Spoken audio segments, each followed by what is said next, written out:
Hello, everybody. Welcome back to another episode. This is FX Art Desk, and I am Sal again. I'm always Sal, so that hasn't changed. I just finished pieced together another set of videos, and so now I'm narrating what's going on while I'm looking at what I've sculpted. I'm using in this clip, or in this part of the video, I'm using a heat gun. It's not the standard sized heat gun. It's this smaller heat gun with an attachment at the end. It focuses heat on a smaller surface area, or pinpoints.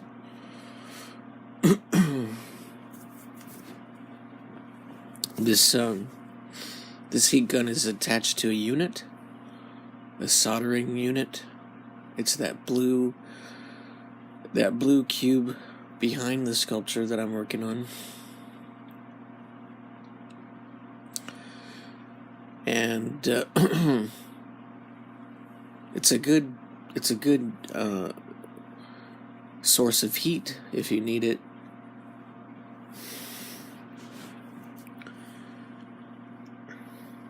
What I'm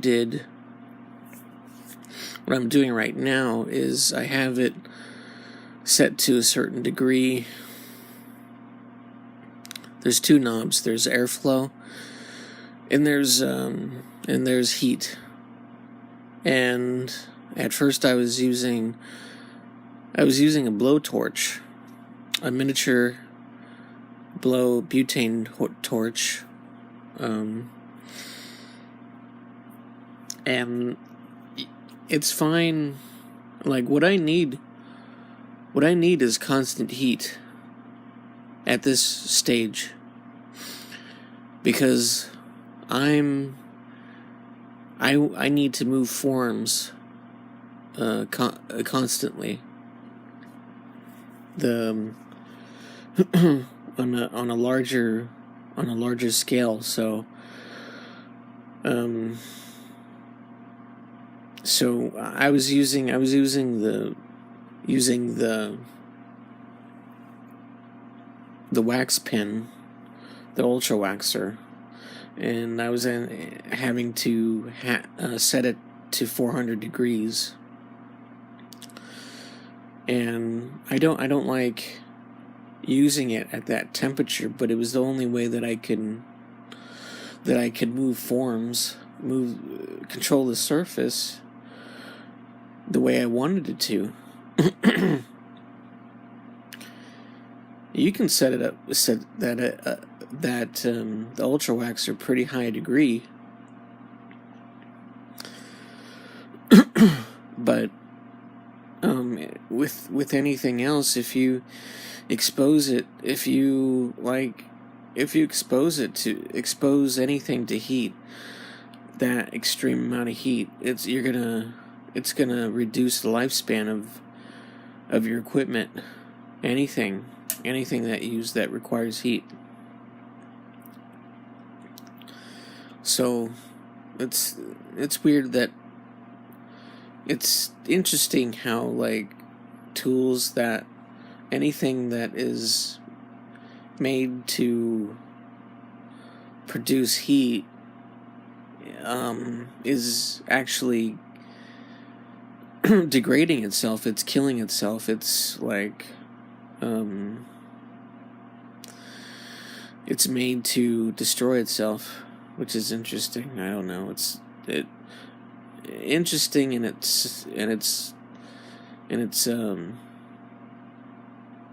sucks because eventually it's gonna burn out. It's gonna fail on you. I had a heat gun, a standard heat gun, and eventually the thing stopped working. It didn't last that long either.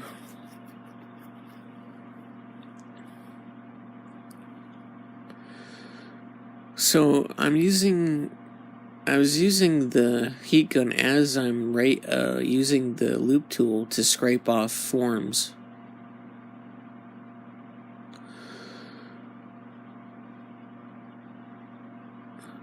So I'm holding it in that area where I want to reduce, and I'm just raking off material. And this is the part where all that detail, that muscular detail,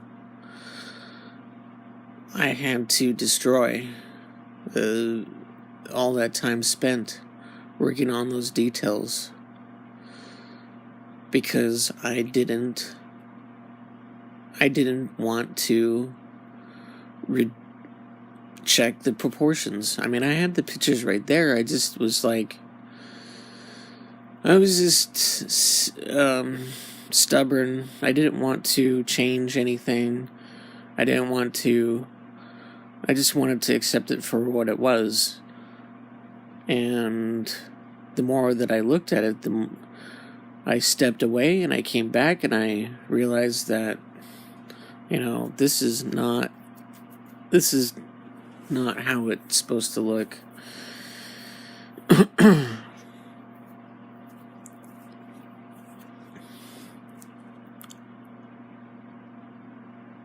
Sometimes that happens when you're sculpting on something for a while.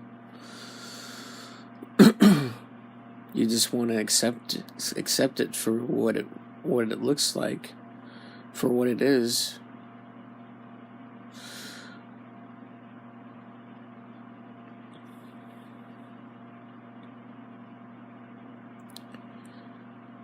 These messed up camera angles.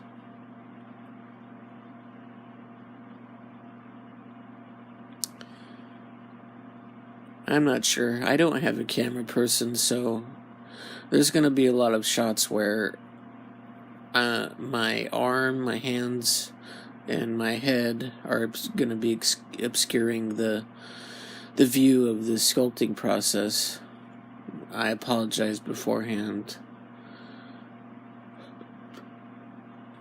But this is the best that I can do.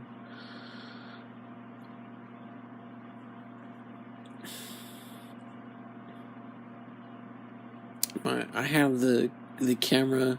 I have my iPod Touch connected to a stand, a makeshift stand that I made out of PVC pipes, and it's in a fixed position. I think I'm gonna have to. I had a stool that I was using where it was positioned in a different angle. It was probably a different angle. Now that I'm looking at the sculpture through, after recording it,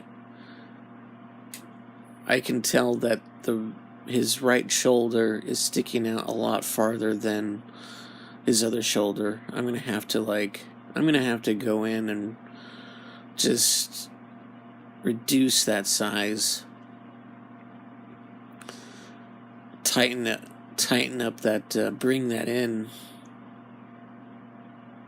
This is poking out way too far.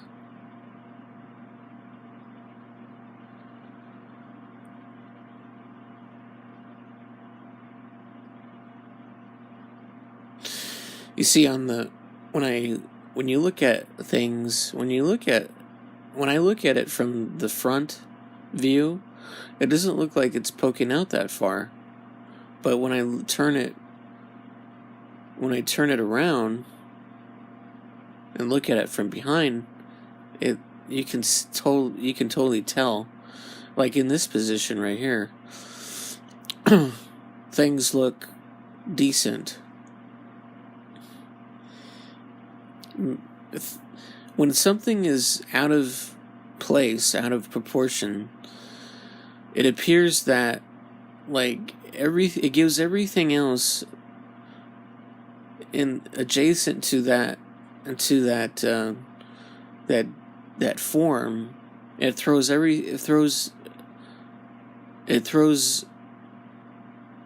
adjacent forms off too, because if you look at it, so his left shoulder is sticking out too far, which makes his trapezius shoulder muscle look like it's recessed too far in. So if you didn't notice that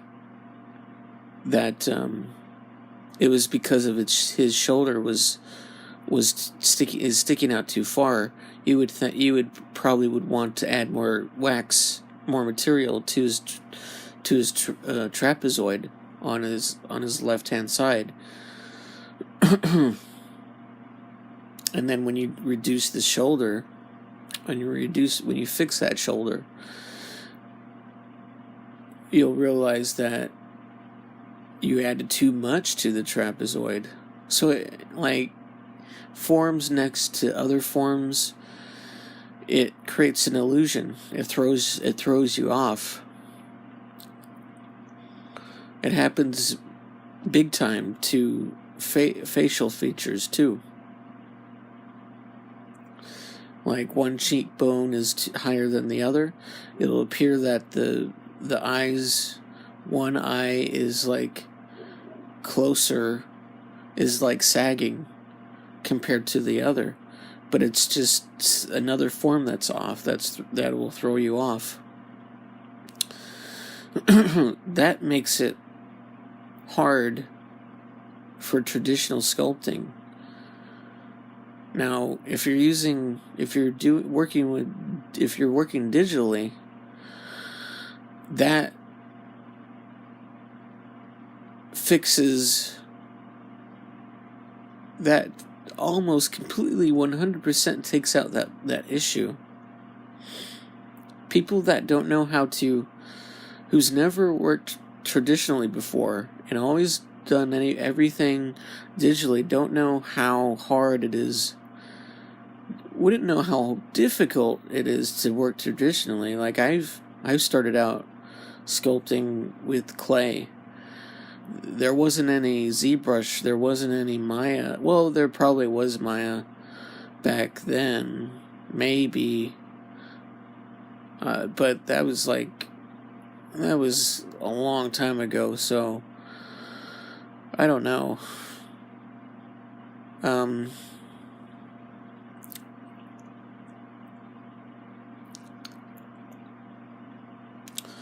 So one form throws you off. It creates like a domino effect.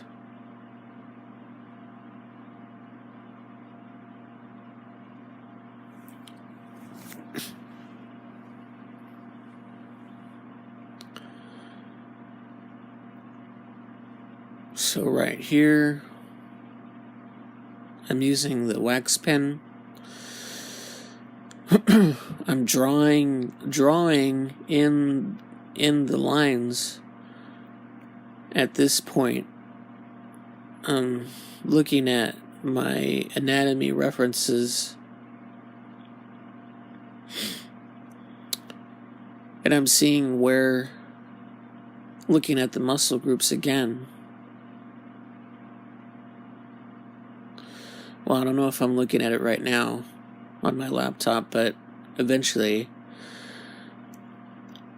I start to, and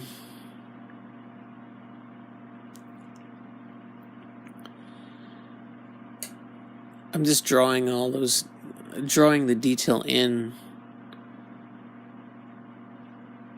so I can make sense of the muscle structure.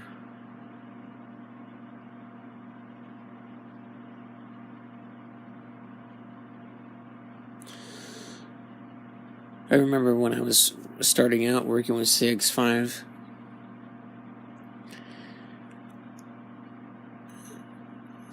that I was trying to smooth out the surfaces with the wax pen, and only the wax pen, because I didn't know how to use it. And it was an uphill battle. It was very much an uphill battle, because I wasn't getting the results that I needed. I was just stuck.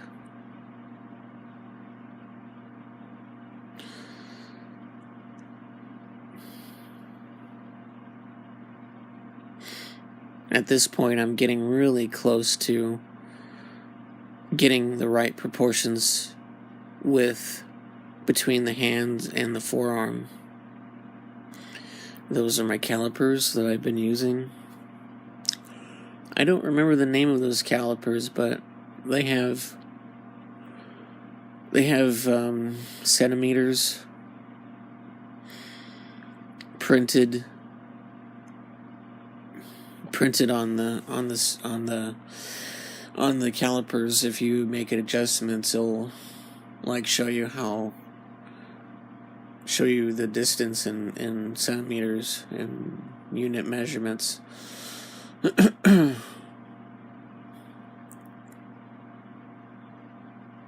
So when I was working with the wax pen, I put the heat gun aside. I didn't want to have 2 units on at the same time. I guess I could have used the soldering iron to make movements to etch in lines or draw in lines, but I didn't like the idea of the soldering iron is overkill.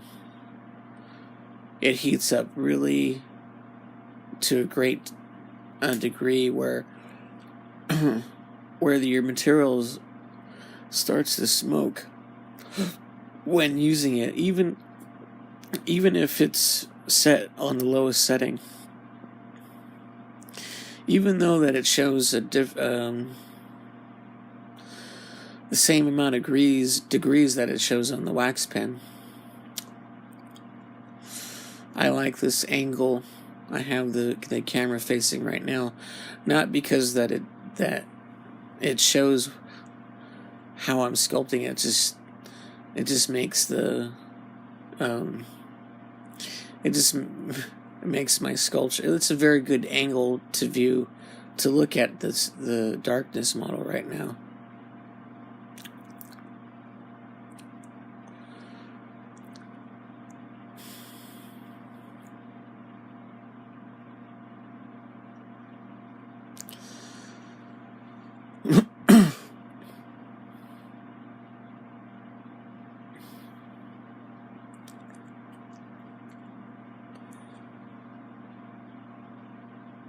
I ended up reducing material on the side the arm that I'm working on right now, a lot more than the other arm for some reason. I don't know why. It just seemed more not as bulky.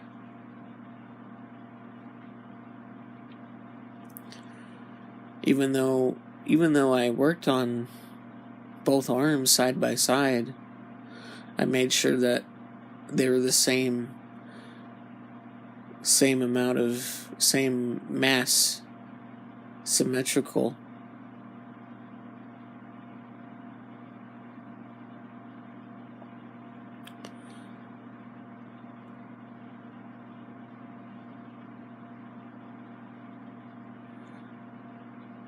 Definitely have to find a better viewing angle than this.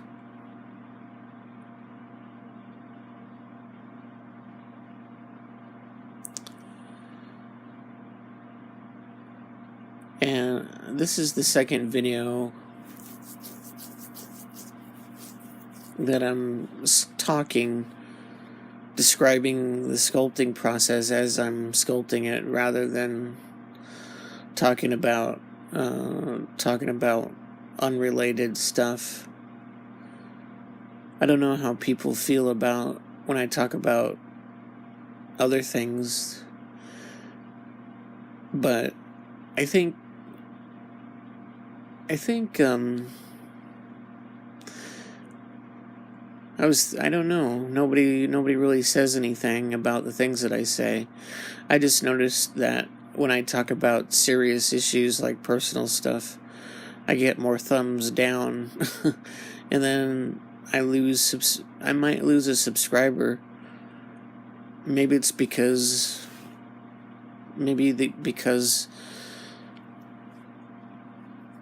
it's something else. Maybe it's the viewing angle. Maybe it's because of the way that I talk, or not necessarily what I talk about, but it could be because maybe people prefer that I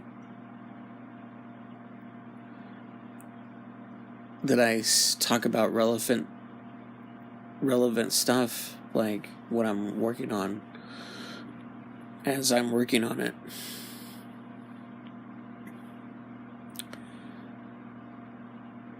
Most YouTubers stay focused, stay on topic, but I tried to film everything, and I try to record everything and not leave too much out of it. Sometimes I work on stuff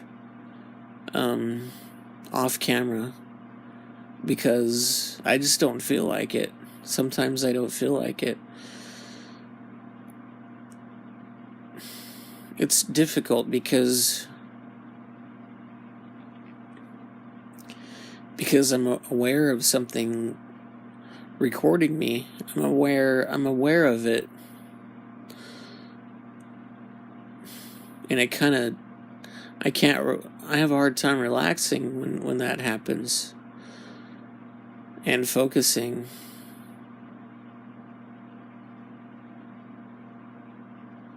Because at that I have to be at that moment, at that time, these moments when I'm recording, I'm like thinking, is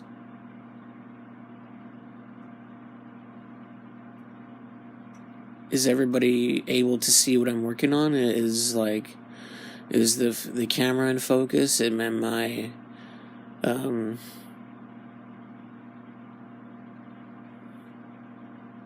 I picking my nose? Am I doing something weird? I don't pick my nose often. I don't pick my nose. I just don't. You just become super self-conscious.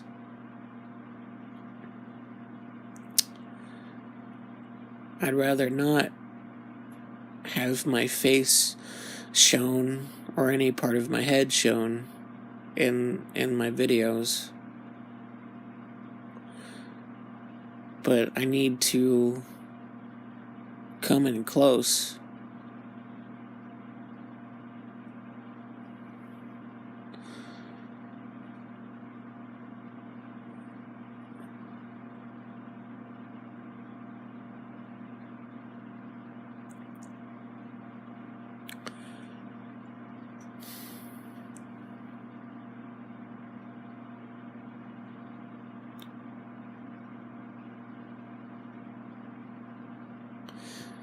I need to come in pretty close because I can't really I probably need new glasses.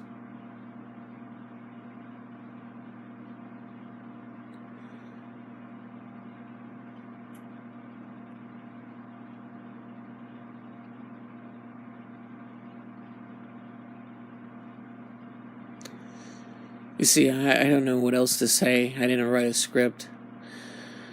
Most of it, it's just everything is busy work.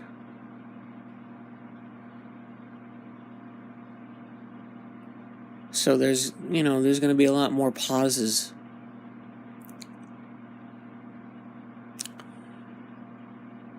I might just let the video run until, and not say anything else. I don't know.